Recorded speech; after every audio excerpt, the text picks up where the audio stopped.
Hello everyone and welcome to an episode of The Armory, this series where I take a look at some of our favorite weapons in video games and we learn a thing or two about them.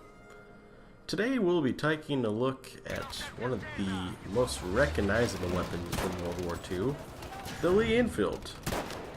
The Lee-Enfield itself, and by itself I mean its entire history, its huge history, spans from 1895 to right now. Like right now. Current users are the Canadian Rangers and the Bangladesh Police, according to my records. This makes it the second oldest bolt-action rifle that is in service for military units. But that's right after the Mosin Nagant, or Nagant, however you want to call that.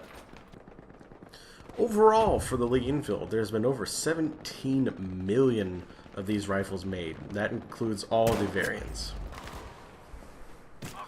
Our variant, at least for the video that you see before you from Battlefield 5, is the rifle number 4, or the Lee-Enfield number 4 Mark I. This sucker weighs about 9 pounds. Some people claim it to be even closer to 10 pounds, or 4.5 kilograms, or something like that. The extra weight, in comparison to the Mark III, comes from the different heavier barrel that we see in our variant. There were sniper variants of this rifle, like the one you see in the gameplay currently, but the biggest number of rifles were the standard infantry version that you and me are very familiar with. And by very familiar, I mean this thing has been in a lot of entertainment places. For instance, this weapon has been in over 30 video games, a couple anime, I think 10 or 12 that I can think of off the top of my head, one animated film, Atlantis the Lost Empire, if you remember that, over 20 TV series including Doctor Who, and over 50 movies, which, take your pick at those. Dunkirk, Bridge Too Far, wherever you want to put it. The ammo comes in 10-round detachable box magazines. It has been loaded with the 5-round Charger Sherper clips. You'll remember that from Call of Duty 2, if you ever played that game, or Call of Duty 3, where you could take 5 shots and then reloaded the 5 shots, or take more than 5 shots out of the 10.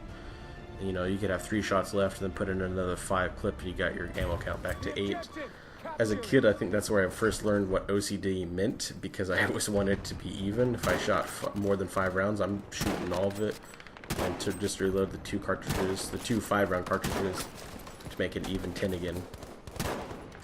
Rarities, though, of this gun included a trench magazine that had 20 rounds. And by trench magazine, that was more of a nickname for it. It wasn't... I don't think it was a really serviceable thing from my research that I could tell. The weapon had fixed open iron sights, unless obviously it had a scope for the sniper variants. It was bolt action, obviously. The caliber round was the .303 British Mark VII SAA ball.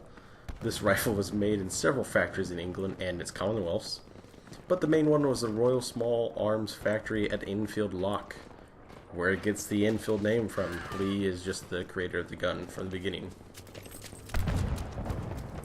To talk about the weapon in video games would be hard, at least about all of them. The main ones I want to talk about is Call of Duty 2 version and the Battlefield 5 version. We could talk about the World War II, like COD World War II version of it, or many of the other games that it's in, but for these two it's the most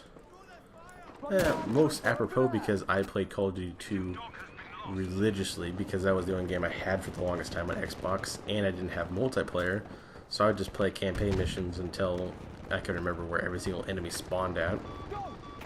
And then Battlefield 5 just for, current sake of having a modernized gameplay video that we can go back and watch on and be entertained by. Both versions I love, but I'm always going to have a little place in my heart for the Call of Duty 2 version, just because of how smooth and natural it looked, and the sound, the crispness of the shot was just beautiful. Battlefield 5 does a great job of doing it, obviously with its Frostbite engine working on it, and the sound is great as well. Call of Duty 3 is probably my least favorite version of it, but then again, that entire game, yikes. But in terms of facts, that's it. That's all I've had. It has a huge history. So if you're ever curious and want to look into it more yourself, be my guest, and if you ever find anything interesting, put it down in the comments down below. We can learn together, because that's what this series is all about, learning about weapons that we've played with and, you know, we've watched, seen, you know, so many times in our lives, and you just know its name and you could recognize it by sight, but yet we don't know anything about it beyond that, at least some of us. And maybe some of you history buffs out there, or maybe even soldiers out there from all the other different countries that maybe, you know, touched it or play with it a little bit, or just know about a little bit of its history. Or you're maybe a Canadian mountie and currently use it. But as always, this is the Army, where we talk about all the weapons that we play with, and all of our video games. And if you have any comments, let me know. If you like the video, give it a like. If you want to subscribe, that'd be great. I greatly appreciate it, but the greatest compliment you can give me is to tell your friends to watch the show. And that's it for me. I'll let the gameplay grow out the rest of the way. I'll see you guys in the next one.